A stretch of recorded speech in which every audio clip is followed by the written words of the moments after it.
우리 겸이가 오늘 1등의 자리에 서 있구나. 어? 어디 눈 좀 한번 보여줘봐. 야, 잘 들었다.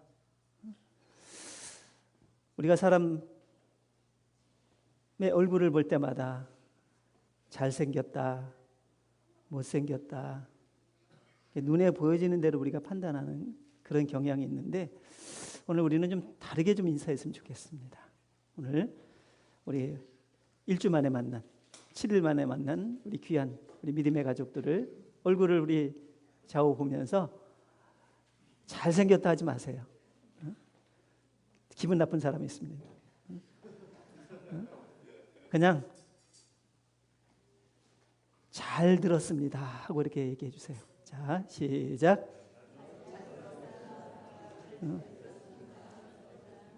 잘 들었습니다. 이게 귀로 들었다는 얘기가 아니에요. 들어있다. 내 안에 들어있다. 제가 언젠가 가끔씩 이렇게 여러분들에게 그 예를 들기도 하는데, 우리가 이게 얼굴이라 얘기하는데, 사람이 제일 먼저 만나면 이 얼굴부터 봐요. 얼굴 중에서 제일 먼저 보는 게 눈을 마주치잖아요. 근데 이 얼굴이라고 하는 의미 자체가, 이 얼이 정신을 의미하는 것이고, 그 정신은 또 신을 의미하는 거예요. 굴은 하나의 동굴, 뭐를 저장해 놓는 어떤 그런 굴의 의미를 가지고 있기 때문에, 우리 조상들이 이 얼굴은 신이 깃들어 있는 동굴이라는 의미에서 이름을 진 거예요. 그때는 하나님의 존재를 모르던 시대였는데, 근데 우리가 하나님을 모르던 신석기, 구석기 그 시대에도 보면 신을 지향했던 여러 가지 흔적들이 있잖아요. 지성묘라든지 뭐 고인돌이라든지 이런 것들 보면 전부 신을 지향했거든요. 그래서 이 얼굴은 하나님이 들어 계신 그릇이다, 동굴이다. 동굴 보면 구멍들이 있잖아요. 여기 구멍이 몇 개 있어요. 눈구멍 있죠? 귓구멍 있죠? 입구멍 있잖아요. 콧구멍 있고. 하나님이 제일 먼저 이 구멍으로 자신의 영을 넣어 주셨잖아요. 생기를 이 콧구멍으로 넣어 주셨잖아요. 그러니까 사실은 성경적으로 봐도 하나님이 이 콧구멍을 통해서 이 얼굴 속에 들어 계신 거예요. 그래서 우리가 외모를 가지고 잘생겼다 못생겼다가 아니라, 믿는 사람들은 그 얼굴을 볼 때마다 야, 하나님이 잘 들어 계시는 거예요. 근데 하나님이 못 들어 계신 그 얼굴들이 문제가 생기는 거예요. 유다는 하나님이 잘못 들어 있었잖아.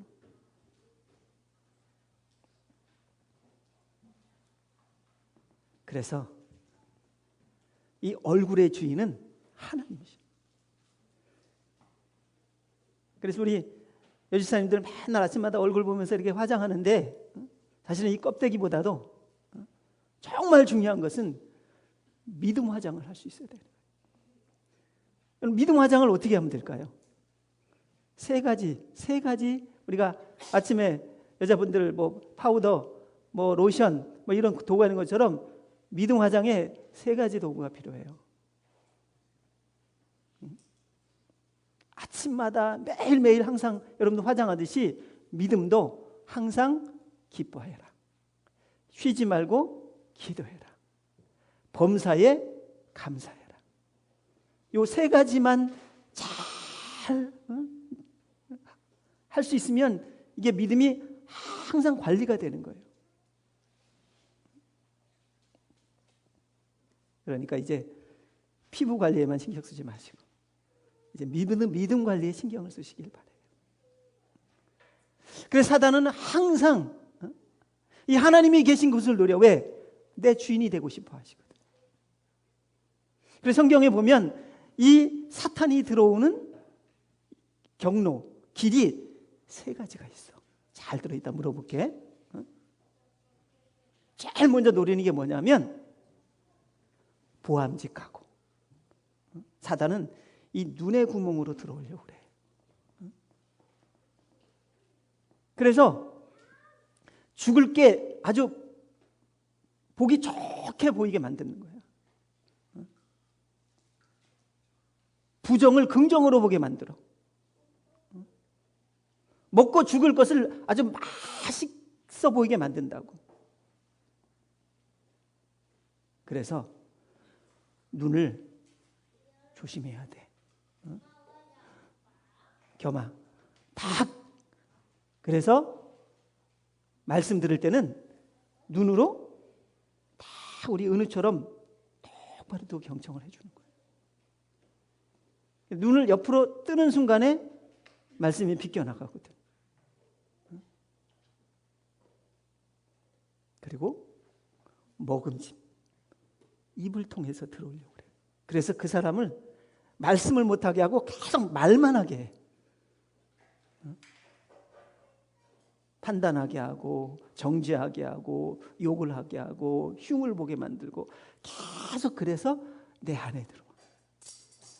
욕을 하면 벌써 내 안에 사단이 들어온 거야. 욕을 하는 사람에게 그 입을 통해 들어오거든. 세 번째 길이 마음. 그래서 지혜롭게 할 만큼 탐스럽게. 탐스럽게. 이게 뭐냐면 소유욕, 갖고 싶게 만드는 거예요.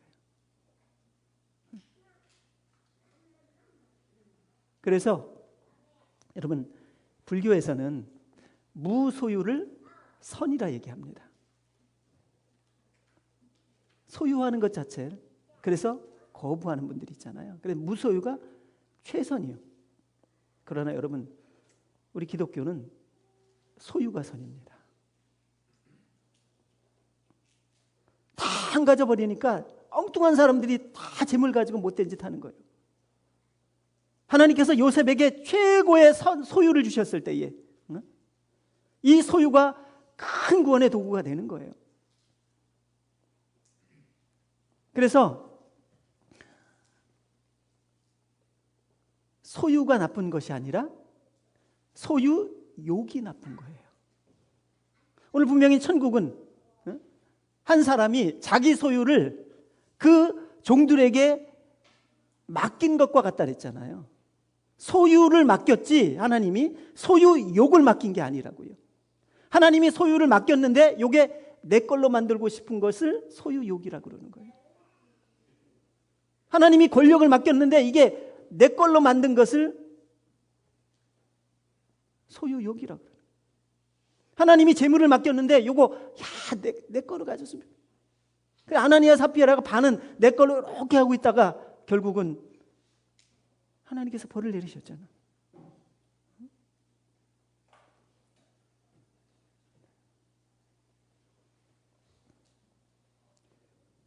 하나님께서 자녀를 그분의 소유로 내게 맡겼는데 자녀를 소유하고 싶은 욕구가 있어요.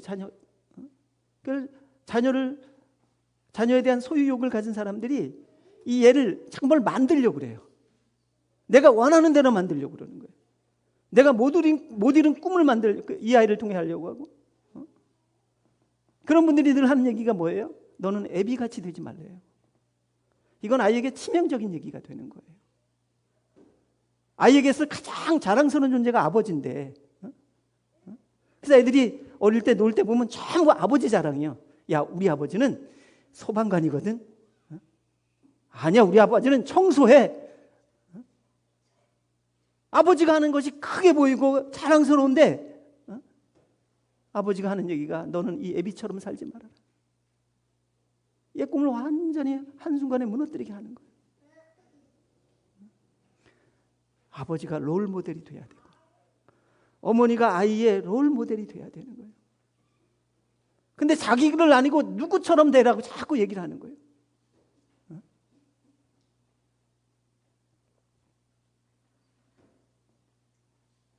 소유가 나쁜 것이 아니라 소유욕이 나쁜 거예요. 그래서 하나님께서 오늘 우리에게 자기의 소유를 이 세상의 모든 것들이 여러분 하나님의 것입니다. 내 것은 아무것도 없어요. 모든 것이 주께로 왔사오매. 주께로 간다고 우리가 고백하고 있잖아요. 모든 것이 예수께로 나서 예수로 말미암고 예수께로 돌아가는 것처럼 우리에게 있어서 소유는 다 하나님의 것이야. 근데 그게 내 걸로 하고 싶은 마음이 소유욕이 되는 거예요. 그래서 오늘 하나님께서 세 사람에게 소유를 맡겼어요. 한 사람에게는 금 5달란트를, 두 번째 사람에게는 2달란트를, 세 번째 사람에게는 1달란트를. 자기 재능대로 달란트를 맡겼다 그랬어요. 그러니까 여러분, 이 소유라고 하는 것은 동산과 부동산만이 소유가 아니에요. 진정한 소유는 재능.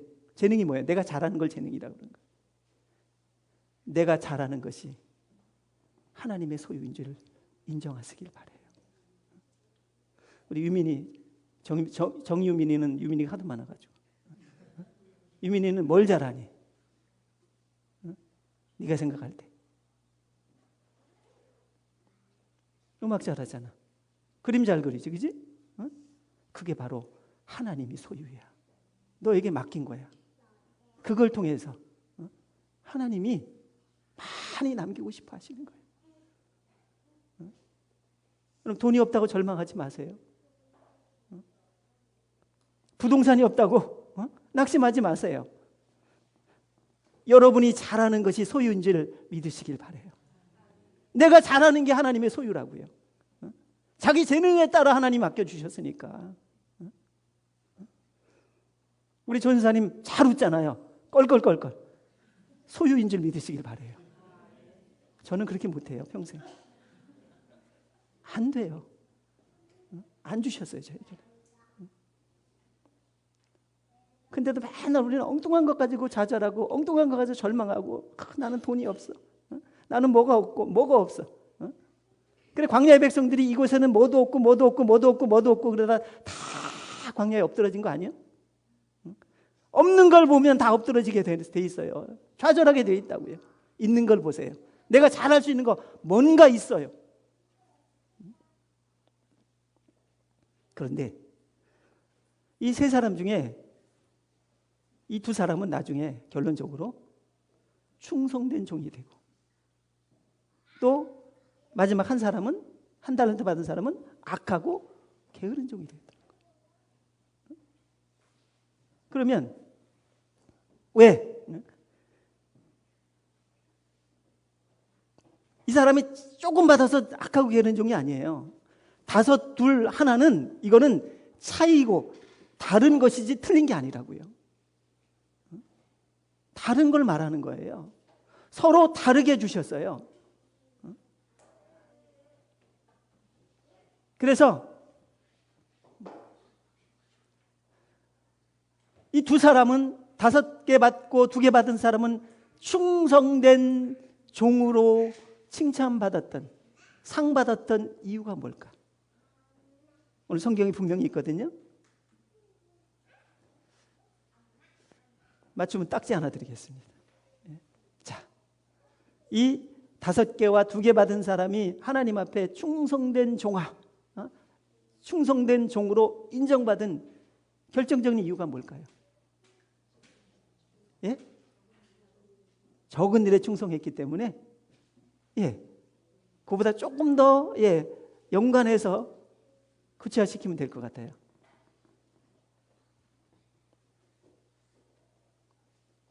제가 오늘 여러분들에게 말씀드리고 싶은 주제예요. 오늘 이 성경의 이 내용은 우리에게 믿음이 뭐냐를 가르쳐주고 계시거든요. 천국이 뭐냐, 믿음이 뭐냐를 가르쳐주기 때문에 오늘 이 말씀을 통해서 우리는 믿음에 대해서 확실한 개념 정리를 또 다르게 할 필요가 있어요. 뭘까요? 우리 힌트 하나 드릴게요. 우리 이육분 집사님이 참 잘하는 거 있어요. 저분이 잘하는 게 있어요. 뭘까요? 뭘 했기 때문에 이 사람들은 충성된 종이 됐어요. 예? 딩동. 네. 우리 육군 집사님 장사 잘하잖아. 그게 여러 집사님의 소유인 거예요. 자, 그러면 여러분 이 장사와 믿음을 오늘 한번 연결시켜 보자고요. 자, 그러면 장사 잘하는 우리 이혁분 집사님한테 물어볼게요. 여러분 장사의 목적이 뭐예요? 최고의 이윤을 남기기 위한 거예요. 그죠? 그걸 통해서 최고의 이윤. 그러면 최고의 이윤을 남길 수 있는 비결 좀 오늘 가르쳐 주세요. 이 사람도 돈 좀 많이 벌게. 진실함. 예. 그 너무 좀 바른 얘기를.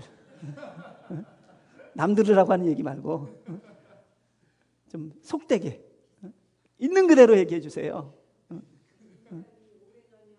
예? 뭐, 그렇게 좀 진실한 얘기 말고. 제가 지금 진실한 얘기를 원하는 게 아니라고요. 예? 이분은 조금 이제 가깝게 얘기를 했네요. 야, 여러분 보세요. 최고의 물건 하나를 팔아서 최고의 이윤을 남기는 게 장사꾼의 목적이에요. 그죠? 그러면 가장 기본적인 전제가 있어요. 이 이윤을 많이 남기기 위해서. 잘 하시면서 지금 남 돈 벌을까 봐 저분이 지금 안 가르쳐 주는 거죠. 심보가 참 못된 거예요. 자, 이 이윤을 많이 남기려면 가장 기본적으로 물건을 싸게 사와야 돼요. 그렇잖아요. 비싸게 사다가 이건 벌써 비싸게 팔면 또 안 팔리거든요. 그렇잖아요. 물건을 아주 원가를 싸게 가져다가 그래서 어제 우리 저 마을에 현우 아빠가 지나가다가 제가 저 밑에 밭에서 일하는 거 보고 저를 보고 쫓아왔더라고요. 차를 타고. 그러니까 제가 없었으면 그냥 갔을 건데 제가 일하는 걸 보고 와서 목사님 지금 자기 창고에 지금 물건이 잔뜩 쌓였는데 그 갤럭시 S7 그 홍보 매장에서 그 제품 출시할 때 그냥 대대적인 홍보를 하잖아요. 그때 막 디자인된 여러 가지 가구, 물품 이런 것들을 이제 근데 S7이 망했잖아요. 뭐 터져가지고. 근데 그게 지금 그 창고에 한번 혹시 버리자니 너무 아깝고 목사님 한번 필요한 게 있으면 그냥 다 가져가시더니까 한번 같이 가자고 가곡리에 있는 창고로 저를 이렇게 안내해 주더라고요. 가봤더니 진짜 막 한 번도 쓰지 않는 것들, 뭐 의자, 소파, 우리 도서관에 그 앉은 벽이 그 소파 의자 맞춘 거고 돈 비싸게 주고 맞췄는데 막 그런 것들이 막 가득 쌓. 필요하면 이따 따라가서 가져가세요. 왜? 내일 찌개차 와서 다 부셔갖고 버린대요. 그래서 고물상 줄려 했더니 이거 그냥 가져가려고 하고 그래서 목사님이 필요하면 가져가자고. 철제품 그냥 가져와도 고물상에 팔아도 돈이 되겠어요. 자, 보세요.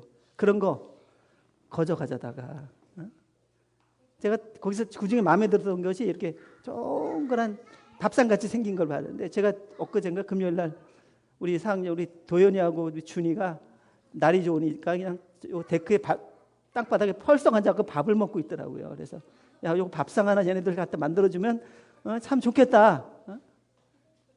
여러분 그런 거 거저 가져다가 1,000원만 팔아도 어디예요? 서로 가져갈 거 아니에요. 100% 이윤 아니에요. 그래서 선양하우스가 그렇게 해서 하는 거예요. 망한 회사 가서 물건 거저다 가져다가 그냥 1,000원, 2,000원씩 팔아도 이건 그냥 막 원가 없이 최고의 이윤을 남기는 거예요. 100%. 파는 게 이윤이니까 말이죠. 그래서 장사는 우선 원가가 싸야 돼요. 그래서 최고의 이윤을 남기는 거예요. 또 우리 운율 아빠 또 영업도 잘하는 분이 저기 있어서 더 잘하겠네. 내가 괜히 또 아는 척을 해가지고 또 자꾸 비웃는 모습이 보여갖고 내가 더 잘하는데 말이지. 자, 이렇게 자 이걸 보자고요. 하나님께서 원가가 적은 나를 데려다가 7년 병상을 겪고 아무것도 못해. 저는 사실 집 밖을 못 나갔거든요. 트라우마가 있어갖고 학교를 가다가 쓰러져가지고 대학 입학하자마자 그래서 밖에를 제가 못 나갔어요. 두려워서.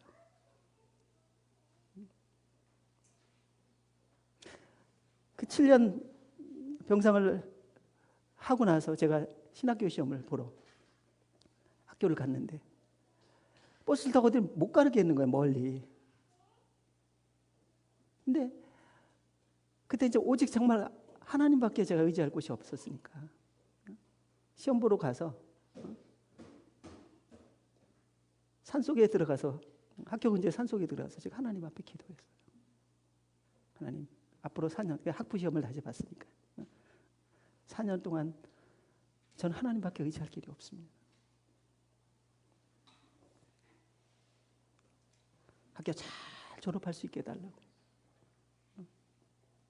그렇게 기도할 수밖에 없었는데 그런 나를 하나님은 순속으로 졸업하게 하셨어요.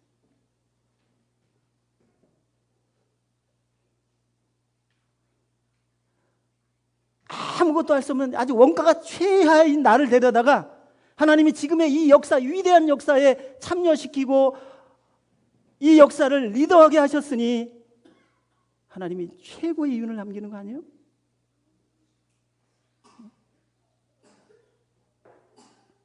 그래서 성경은 하나님은 약자를 들어 강한 자를 부끄럽게 하시고 가난한 자를 들어 부자를 부끄럽게 하시며 무명한 자를 들어 유명한 자를 부끄럽게 하신다고 그러잖아요. 그게 하나님의 장사의 원칙이요. 아주 원가 싼 거를 데려다가 여러분 저보다 좀 비싸요. 기분 나빠하지 마세요. 여러분 좀 비쌀 것 같아요. 근데 아브라함의 죽은 태를 가져다가 하나님이 천만인의 아비로 삼으셨다. 약자를 들어 강한 자를 부끄럽게 하시고 채세고 다 벗기고 그러니까 이게 사업 망하게 한 거예요. 그리고 구덩이에 왜 집어던져서 절망을 겪게 하시고 남의 밑에서 정말 종살이하게 하시고 모함 받아서 억울하게 옥살이까지 했던 그 요셉을 데려다가 하나님이 애굽의 전 재산을 소유하게 하셨을 때 그를 통해서 큰 구원을 이루셨잖아요. 가난한 자를 들어서 부자를 부끄럽게 하시는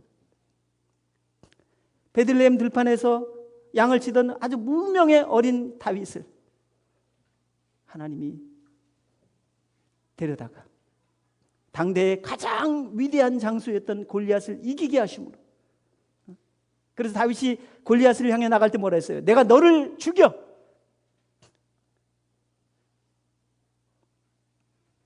하나님이 살아계신 것과 전쟁이 칼과 창에 속한 것이 아닌 것을 온 세상에 알게 하리라 그러거든요. 그렇게 무명한 자를 들어서 유명한 자를 부끄럽게 하시는 이게 장사예요. 그래서 따라서 해보세요. 믿음은 장사다. 믿음은 사업이다. 예, 그래서 이 장사로 비유한 거예요. 제가 어제 이 통찰을 얻어서 참 기뻐요. 전에는 그냥 남겼다 이걸로 그냥 봤는데 이 말씀을 보니까 그렇게 보이는 거예요. 그래서 하나님이 이 장사로 믿음을 가르쳐 주시는구나. 최저의 원가, 가성 대비란 말 있잖아요. 가격 대비해서 성능 좋게, 부족한 나를 성능 좋게 만들어서 건강이 없는 나를 통해서 건강한 자를 부끄럽게 하시고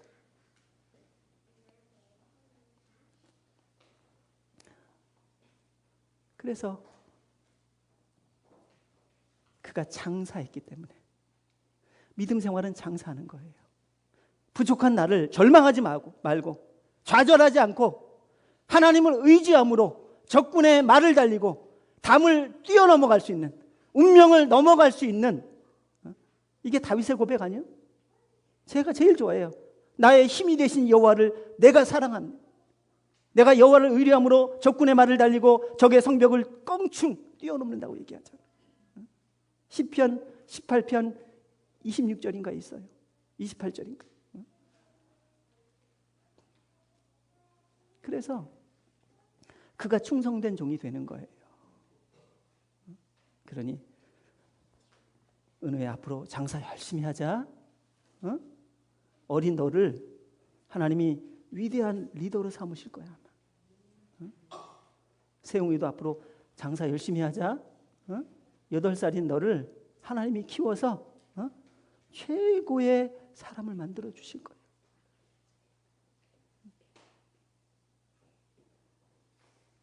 그러니 엄마 아빠들은 공부 잘한다 못한다 애들 가지고 판단하지 마세요. 하나님이 키우실 아이들이에요.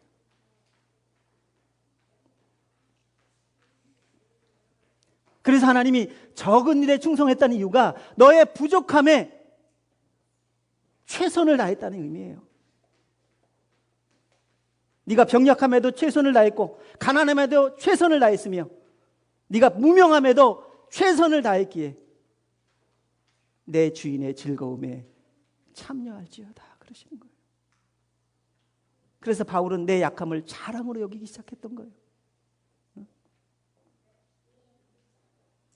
예수 안에서는 단점이 하나도 없는 줄 믿으시길 바라요. 그 단점마저도 자랑거리가 되니 그게 하나님의 위대한 능력 아니겠어요? 자, 그러면 한 달란트 받은 자는 왜 악하고 게으른 종이 되었을까? 이것도 알아야 돼요. 자, 이것을 한번 말씀을 같이 읽어볼까요?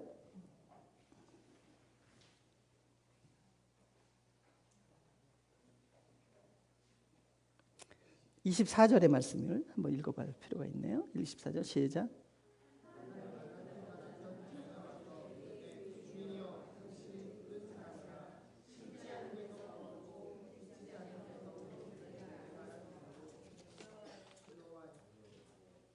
네. 첫째는 이 사람은 장사하지 않았어요. 땅에 묻어놨잖아요. 그러니까 장사하지 않았다는 것은 믿음 생활 안 했다는 얘기예요. 믿음 생활 안 하면서 돈을 모아서 재벌이 된 사람, 이건 그저 유지한 땅속에 묻은 유지한 것에 불과한 거예요. 믿음 생활하지 않고 권력을 가졌던 사람, 결국은 나중에 악하고 게으른 종이에요. 왜? 그 큰 것 가지고 다 땅속에 자기 속에 묻어버렸잖아요. 남기는 게 뭐예요? 장사여 남겼다는 건 믿음을 남겼다는 얘기잖아요. 믿음을 남겼다는 게 뭐예요? 충만을 말하는 거예요. 충만은 남을 때 충만이 되는 거예요. 자, 우리 친구들에게 광합성 얘기 한번 해줘야 되겠다. 지금 우리가 이 바깥에 숲을 보면 아주 얼마나 최고로 이쁘잖아. 산을 보면 산에서 저 푸른 빛은 그걸 피톤치드 색깔이라고 그러는 거예요. 피톤치드가 나오기 때문에 저렇게 산이 푸르게 보이는 거예요. 이때가 나무가 아주 광합성을 제일 열심히 할 때거든. 광합이 뭐냐면 이것저것을 합한다는 뜻이야. 나무는 위로 햇빛을 받아가지고, 그리고 뿌리로는 물을 받고, 그리고 토양에서는 인산을 받아갖고 얘가 자기가 먹을 밥을 지어 막 포도당을 만들거든. 포도당이 나무가 먹는 밥이야. 그래서 해와 햇빛과 물과 인산을 비빔밥을 만들어가지고 자기 포도당을 만들어서, 그래서 나무가 막 키가 쑥쑥쑥쑥 막 크는 거야. 근데도 워낙 활발하게 밥을 아주 많이 전했기 때문에 먹고 내가 이제 남았어. 우리 남으면 사람들은 어떻게 해? 통장에 넣어놓잖아. 냉장고에 넣어놓지? 보관을 하잖아. 저장을 하고. 나무는 저장을 안 해. 자연에는 냉장고가 없어. 그날 일용할 양식으로 사는 데가 자연이야. 그래서 하나님이 우리에게 일용할 양식을 가르쳐 주신 이유는 너희들도 좀 자연스럽게 좀 살아라. 무엇을 먹을까 내일 일을 염려하고 막 자꾸 쌓아놓으려고 하지 말고 그날 좀 자연스럽게 살라는 것이 일용할 양식의 의미예요. 왜? 새가 날아다니는 게 은행 가는 게 아니에요 지금. 우린 돈 생기면 그냥 쏜살같이 은행으로 달려가는데 새들은 그냥 날개치며 가는 게 은행 가는 게 아니라고요. 놀러 가는 거예요. 나 은행 없어도 잘 살거든. 근데 인간들아 왜 이렇게 염려를 해? 예수 믿는 자들아 왜 이렇게 걱정하며 살아? 걔들이 그렇게 말한다고 얘기하잖아, 성경이. 들에 핀 들풀과 꽃들이 뭐라고 얘기해요? 나 이마트 안 가거든. 나 의상실 안 가도 돼. 하나님이 이렇게 예쁘게 옷을 입혀줬는데 예수 믿는 사람들아 왜 이렇게 무엇을 입을까 걱정을 해? 그렇게 얘기하고 있다고 그러잖아. 그래서 나무가 자기가 먹을 만큼 충분히 먹고 남은 것을 내주는 것을 바로 산소라 그러는 거야. 그래서 우리가 숨을 쉬는 거야. 나무를 베면 우리는 숨구멍이 막히게 돼 있어 앞으로. 아마존 지금 다 잘려나가지. 이제 우리는 산소 마스크 쓰고 교회 와야 될 날이 멀지 않았어.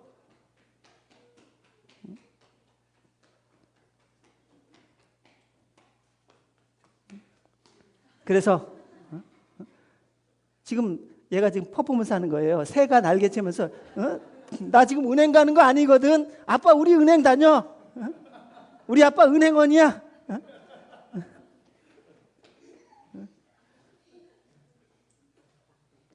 그래서 나는 걱정하지 않아. 애들 걱정하는 거 봤어요?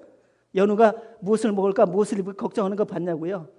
아버지 때문에 걱정 안 한다고요. 그죠? 하나님 아버지 때문에 왜 우리가 걱정을 해요? 아버지 때문에 걱정 안 하는 거예요. 우리는 하나님 아버지시잖아. 전능하신.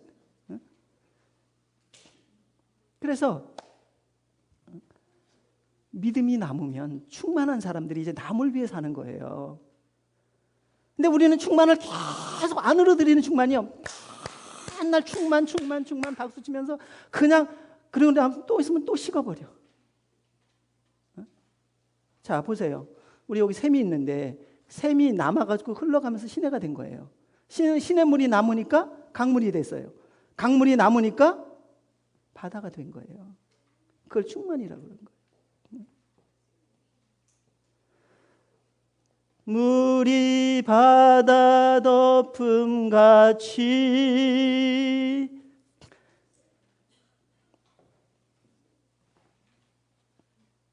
여호와를 인정하는 것이 온 세상에 충만한 하나님이 그날을 회복이라 얘기한 거예요. 내 신앙이 충만할 때 바로 나는 회복된 사람이요. 내 삶이 충만할 때에 남에게 줄 만큼 남음이 생길 때에 그 사람이 회복된 사람이에요. 맨날 주십시오 주시옵소서 만족이 안 돼. 끝이 없어. 남을 수 있는 원리는 채운담이 아니에요. 흘려보내야 근원에서 계속 나오는 거예요. 이게 자연이에요. 그래서 하나님이 11조를 말씀하신 것이 좀 흘려보내봐라. 흘러넘칠 것이다.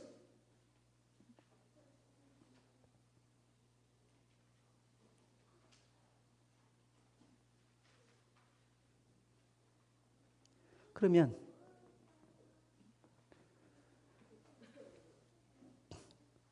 우리가 어떻게 하면 충만할 수 있을까요? 물을 보면 알 수 있거든요. 세상 모든 민족이 구원을 얻기까지 쉬지 않으시는 하나님. 여기 답이 있어요. 쉬지 아니야. 쉬지 않아. 물이 가다가 쉴 때에 연못이 생기는 거예요. 우리 믿음이 가다가 쉬면 여기가 조사오니가 돼버리는 거예요. 그래서 안준뱅이가 돼버리고 누운뱅이가 돼서 타성에 젖어갖고 더 이상 흘러가지 않고 그냥 고여버리는 거예요. 그래서 항상 기뻐해야 되고 쉬지 말고 기도해야 되고 범사에 감사해야 우리 믿음이 충만해지는 거예요. 몸은 쉬어도 믿음은 쉼표가 있어서는 안 돼요. 여러분 숨을 쉬어보세요. 숨을 쉰다는 게 숨을 정지한다는 의미가 아니에요. 계속한다는 의미예요. 그래서 이 한 달라도 받은 사람 장사하지 않았어요. 나가지 않았다고요. 남기지 않았다고요. 충만하지 않았기 때문에 악하고 게으른 종이 돼버리는 거예요. 또 하나는 주인에 대해서 오해를 하고 있어요. 당신은 굳은 사람이래요. 굳은 게 인색, 굳으세라는 뜻이에요. 인색하다는 거예요. 당신이 굳은 사람이요, 심지 않은 데서 거두는 줄 내가 알았으므로 오해를 하는 거예요.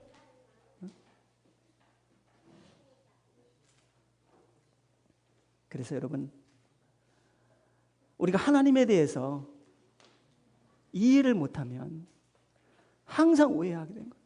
하나님이 우리에게 주시는 9가지 선물이 있죠. 그 성령의 9가지 은사라 얘기하는데, 그 9가지 은사의 마지막 완성의 은사가 뭐예요? 통역의 은사잖아요. 통역이 뭐예요? 상대를 알아듣는 걸 말하는 거예요. 방언 통역은 하나님의 말씀이 방언이잖아요. 이 하나님의 말씀을 통역할 수 있는, 이해할 수 있는 은사를 우리에게 주시는 거예요. 그러면 오해를 안 해요. 환난을 주셔도 이유를 알아요. 고난이 와도 그 이유를 안다고요. 다 이해를 해요. 뭘 하셔도 다 이해가 되는 신앙이라면 그 사람은 이제 더 이상 하산하셔도 돼요. 도를 이룬 사람이에요. 근데 물이 없다고 원망하고, 고기가 없다고 원망하고, 대적이 기다리고 있다고 원망하고, 이 광야에 40년의 신앙생활했던 사람들은 전부 쓰러지고 마는 거예요. 이해를 못했어요. 자, 그러다 보니까 두려워하여 숨겼대요. 율법신앙이에요. 여러분, 율법과 복음의 차이를 제가 오늘 간단하게 얘기해 줄게요. 우리 은호야, 잘 들어봐. 율법과 복음의 차이는, 율법이 뭐냐면 좋으신 하나님, 좋으신 하나님, 참 좋으신 나의 하나님.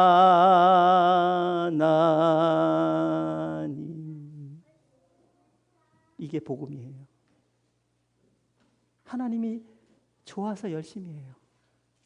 하나님이 좋아서 예배 나와요. 하나님이 좋아서 찬양을 해요. 하나님이 좋아서 그냥 헌금을 해요. 이게 복음이에요. 근데 율법이 뭐냐면 무서워서 해요. 오늘 주일 예배 안 드리면 우리 연우 아빠가 회사에서 잘릴지 몰라. 오늘 꼭 교회 가야지. 이게 율법인 거예요. 무서워서 교회 오는 거예요.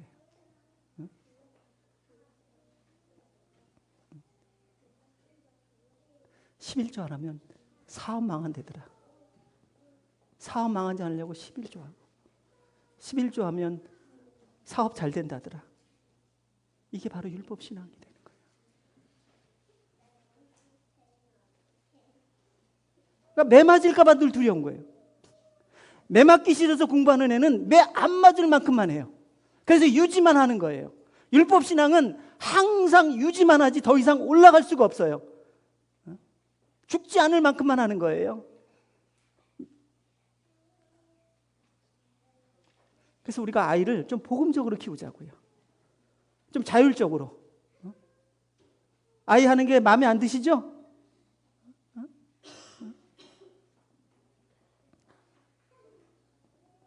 그러면 반대로 생각하시라고요. 아이가 엄마가 마음에 안 들어서 그러는구나, 이렇게 생각하시면 돼요. 애가 말 안 듣는 이유는 엄마가 마음에 안 들어서 안 듣는 거예요. 근데 자기가 애 마음 안 들게 생각하지 않고 내 마음에 안 든다고 자꾸 애만 정죄하고 있는 거예요. 내가 아이의 마음에 들어보세요. 하지 말라고도 해요.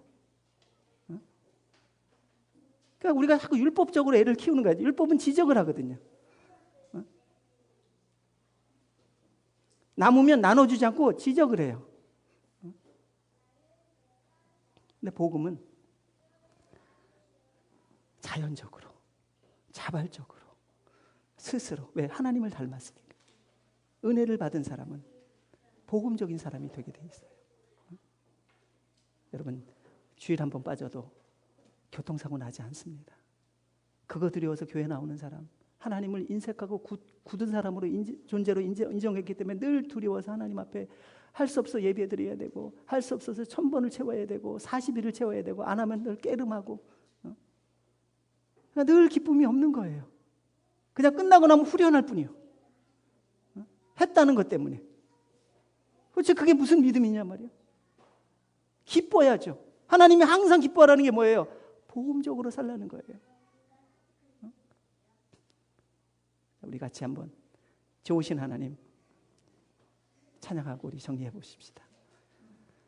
좋으신 하나님, 수화록 좋으신 하나님, 참 좋으신 나의 하나님.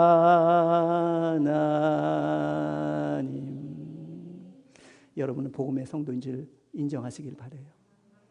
율법은 옛날 시대예요.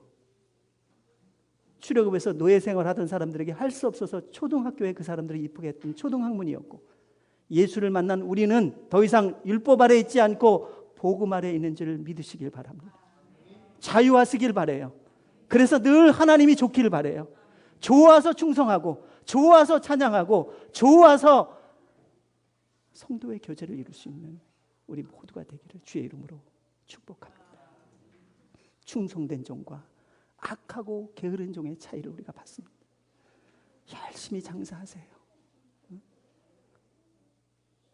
부족한 나를 들어서 하나님께서 최고의 이윤을 남기게끔 장사 최선을 다할 수 있는 하나님의 장사꾼이 되기를 주의 이름으로 축복합니다. 우리 두레교회는 이 지역 장사꾼이 아니라 세계 무역을 감당할 수 있는, 땅끝까지 갈 수 있는 그런 무역을 경영할 수 있는 작지만 강한 공동체가 될 수 있기를 주의 이름으로 축복합니다. 충성된 종아, 저와 여러분들을 향한 하나님의 호칭이 되기를 주의 이름으로